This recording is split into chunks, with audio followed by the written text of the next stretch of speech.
Salut à tous, Yo, Yo, c'est Indofro. Carville. Bahouk. Aujourd'hui, nouvelle vidéo. On vous parle de Steins Gate Zero qui a débuté depuis mercredi dernier.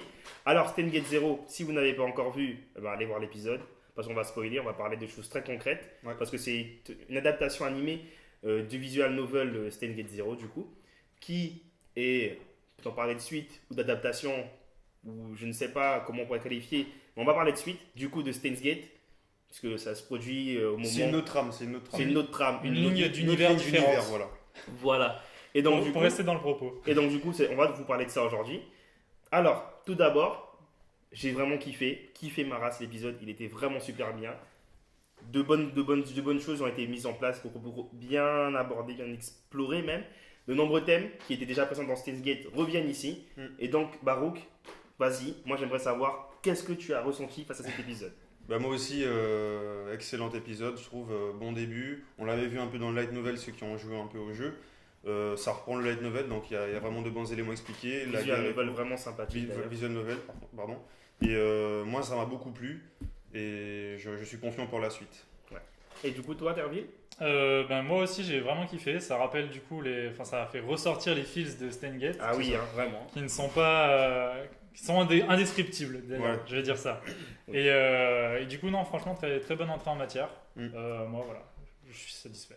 Très Ouais. bien. Alors déjà, vu qu'on est tous d'accord sur la même chose, ce qui serait intéressant maintenant, c'est de revenir sur 3 éléments clés de l'épisode, puisque en termes d'animation, on reste toujours dans l'animation qu'on avait sur Une Steins animation Gate, similaire à similaire. Steins Gate. Le chara-design est correct, c'est le même d'ailleurs. C'est ça. Qui a été 2-3 repris. évolutions de personnages. 3 évolutions au Mais niveau c'est de. Bah, ils Voilà. grandissent un peu, ça, parce que voilà, le temps passe quand même. Et en termes d'adaptation au niveau de l'OST, de la bande son et tout, c'est pareil que celle dans le visual novel sur PS4. Ça reste très cohérent. Ça Très reste cohérent. très bien, très cohérent. Et donc, du coup, les 3 éléments clés, les 3 moments clés plutôt de l'épisode. Moment 1, on a donc la partie où ils sont un petit peu en mode post-apocalyptique, en mode la guerre, la troisième guerre mondiale. Voilà, tout début. c'est en 2036, il Les- est avec Suzu et Suzua. Suzua et une Suzua. petite fille en rouge. Oui, donc du coup. Et Mayuri. Et Mayuri. Donc ça commence, c'est vraiment le tout début Ouais. de l'épisode.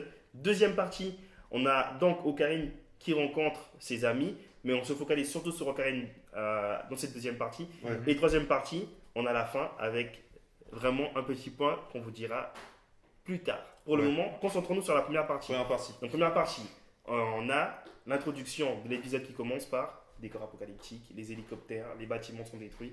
Coup de feu, machin, Explosion et tout, bordel. Troisième guerre mondiale. Voilà. Alors, concrètement, que se passe-t-il? Pourquoi? On ne sait pas.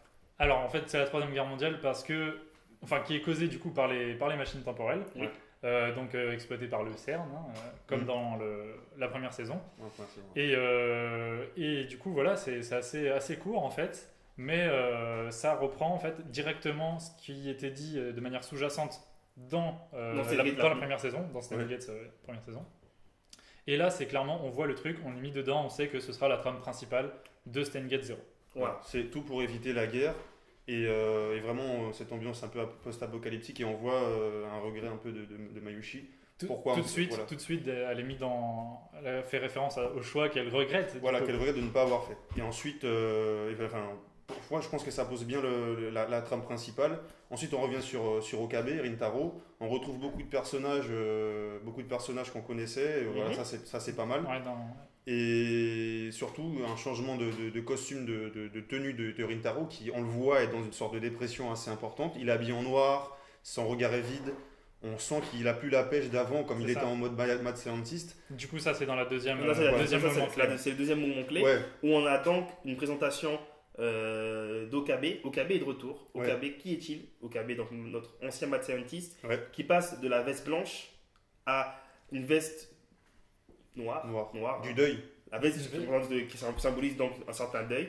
Un changement d'état de pensée. Ouais, Un c'est- changement d'état de pensée. Le visage d'Ocarine change. Fermé, Il ouais. est plus Il est fermé. plus creusé Il aussi. est moins. Oui, c'est vrai qu'il a l'air d'avoir maigri. Ouais. Et changement aussi dans son attitude, puisque quand Surtout. on a cette scène vraiment qui m'a fait un peu de peine, où Feiris essaie de jouer avec lui, un peu comme à l'époque où ils étaient dans leur Shunibyo, où ils imaginaient qu'ils étaient poursuivis par l'organisation, etc. Ouais, ouais. Et qu'au final, elle joue, mais il répond pas. Il reste très lycéen, très dans son groupe bon, mais non. Étudiant universitaire. Enfin, Étudiant universitaire. Enfin, un étudiant universitaire plutôt. Et donc, il reste très monolithique. Ouais. Stoïque. Stoïque, Il reste même. ouais. Où il reste, bon, non. Il est froid, voilà. Il est froid. Il est Je beaucoup fais plus mon froid petit- qu'avant. Ouais, il est beaucoup Mais plus en froid. fait, ça fait référence justement à la scène du début aussi, enfin après du coup la scène post-apocalyptique dans le Ouais. futur. Oui. On nous ramène tout de suite dans le présent. Et le présent, qu'est-ce que c'est? C'est Okabe qui est dans une séance d'hypnose en fait, Ouais. Oui, et où on voit clairement qu'il est victime d'un stress post-traumatique. Ouais, ouais. Donc par rapport à ce qu'il a vécu dans les autres lignes d'univers. d'ailleurs, ce La mort de stress. Kurisu, Oui, voilà. il se rappelle, parce que comme il est à Reading Steiner, il se rappelle de tout. Donc du coup, ça a vraiment impacté sa conscience, son mode de vie, sa pensée, sa vie, quoi, finalement. Voilà, un stress qu'on revoit par la suite quand elle est en discussion avec Suzuha. Ouais. Et que Suzuha, pour Ah, sur essayer le toit, de, sur le toit, pour ouais, essayer de important, le, c'est- de le pousser à bout afin qu'il puisse se dire non, je ne peux pas accepter que le monde finisse ainsi, lui rappelle que sa mère a été déchiquetée, Que sa en mère est morte morceaux, devant qu'elle a eu elle. le sang, elle lui rappelle des moments assez forts, Ouais. je dirais, forts en émotion, et on voit tout de suite que Okabe, son visage, les expressions qu'il représente, Oui, il est torturé, ouais. il a peur, il ne veut plus revivre ça, Il est face à l'angoisse. だったらダメだ過去改変をして世界線を移動するのはこの宇宙の仕組みから逸脱することなんだ人間が手を出していい領域じゃない神の領域なんだ il est angoissé, il L'angoisse il métaphysique. refuse catégoriquement de retourner dans le passé. Même si c'est pour sauver 5,7 milliards Même d'individus. c'est pour tu vois. sauver qu'il se dit j'ai vu trop de choses, je n'en Ouais. peux plus. Je m'en bats les couilles. En gros. C'est en cela. gros. C'est cela, c'est Donc du cela. coup, voilà C'est une grosse responsabilité en fait, c'est ce qu'on voit vraiment, grosse responsabilité d'avoir le pouvoir du Reading Steiner. Oui, c'est ça. C'est ça. En fait, c'est le seul qui a le choix. En fait, l'avenir du monde porte sur ses épaules un petit peu. Et du coup, on se rend compte parce que il a 18 ans, il est jeune, il a vu tout ce qu'il a vu auparavant dans les précédents Vu et vécu. vu et vécu, parce qu'il les a pas simplement vus, c'est vrai. Et du coup, il est tiraillé, il est vraiment. Et justement, on aborde ici la question du choix, de la liberté de l'individu, parce que, au niveau de la liberté, il a la liberté de choisir entre agir ou ne pas agir, Ouais, mais vraiment un individu, on reprend un peu les propos de Søren Kierkegaard dans la conception de l'angoisse, il est angoissé parce qu'il est libre. C'est ça, ouais. Et justement, il est angoissé parce qu'il porte le poids, le fardeau de la liberté des choix possibles. Et les choix possibles qui sont Qui sont soumis à face lui, à lui, ouais. c'est de pouvoir changer le futur et changer la manière dont vivent les gens autour de C'est lui. ça, tu vois. changer le futur, comment changer le futur. Mais du coup, il est responsable d'autant plus de ses actes. ouais. Enfin, c'est ça en fait qui crée l'angoisse, c'est qu'il est responsable de ses actes parce qu'il est libre. C'est ça. C'est sa personne. Et d'autant plus que c'est l'unique. Ouais. C'est l'unique détenteur du Reading Steiner. Et du coup, ouais, c'est ça, il fait l'expérience de l'angoisse. Je Ça pense fait, que c'est- ça fait référence à l'angoisse métaphysique développée par Heidegger. Clairement, mais je pense que c'est le principal propos de cet épisode, c'est comment Ocarine fait face à sa propre liberté, comment il fait l'expérience de sa liberté. L'expérience de la liberté. c'est Et exactement du ça. coup, à travers l'expérience de sa liberté et de sa propre angoisse, l'expérience aussi de la mort des autres. C'est ça. Et oui, Et ça, c'est d'autant plus violent. d'autant plus violent. Il est D'autant plus confronté. violent que cette angoisse qu'il ressent de par son passé va être sûrement amplifiée dans la suite des événements parce que, comme maintenant nous arrivons sur notre troisième partie qui parle du coup du projet Amadeus, c'est-à-dire l'intelligence artificielle. Ici, qu'est-ce que Amadeus? C'est-à-dire, Amadeus est une intelligence artificielle qui a été créée avec les sentiments, les souvenirs de Makise Kurisu. Et à partir de là, on a réussi à créer une IA C'est ça. avec une âme. En Enfin, c'est ce qu'ils disent dans la. c'est ce qu'ils elle disent dans la- travaillait sur un projet justement de récupérer les souvenirs et on le voit parce que dans la première saison, elle le développe justement pour développer. Il développe cette théorie pour développer le casque là sur Le time leap, Le voilà, time leap, ouais, le c'est time leap. c'est vrai que c'est poussé du coup. C'est ça, c'est justement ça. Et du coup, elle travaille sur ça avant. Et c'est les souvenirs qu'ils ont récupérés. Et la petite fille, la petite scientifique qui Mao, va au oui. début, qui prenait pour une gamine. Ah ouais. En fait, elle travaille Lors sur, de la conférence, voilà, ouais. lors de la conférence sur laquelle il peut participer. Elle lui dit, bon voilà, elle expose le projet. Et avec les souvenirs de Makise Kurisu, on a réussi à faire une IA qui pense par elle-même, qui agit par elle-même et qui a un pouvoir de décision.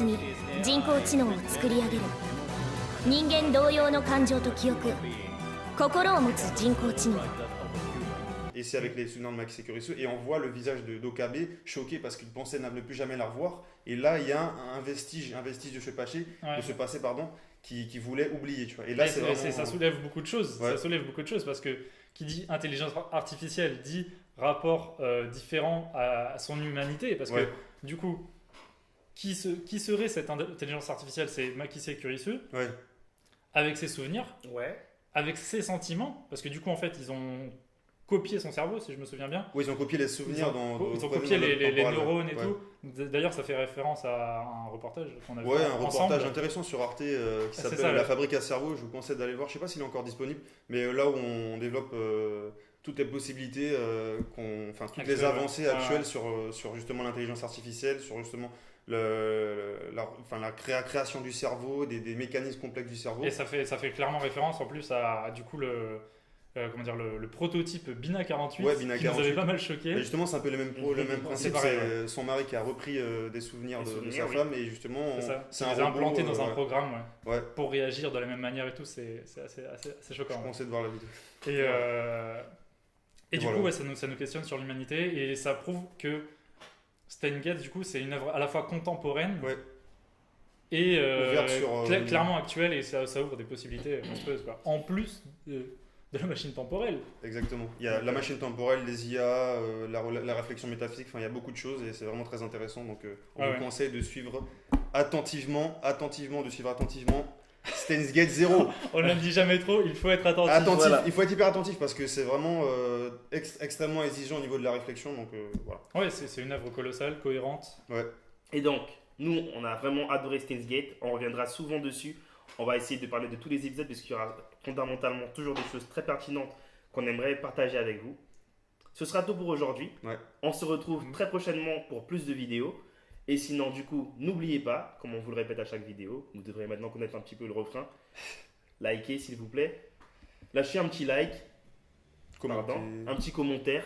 Abonnez-vous si ce n'est pas encore fait. Il y a une petite cloche à côté d'abonnez-vous. Cliquez dessus, comme ça vous serez prévenu dès que vous aurez une nouvelle vidéo. Et sinon, du coup, on se retrouve la prochaine fois. Allez, ciao, ciao. Salut. À plus.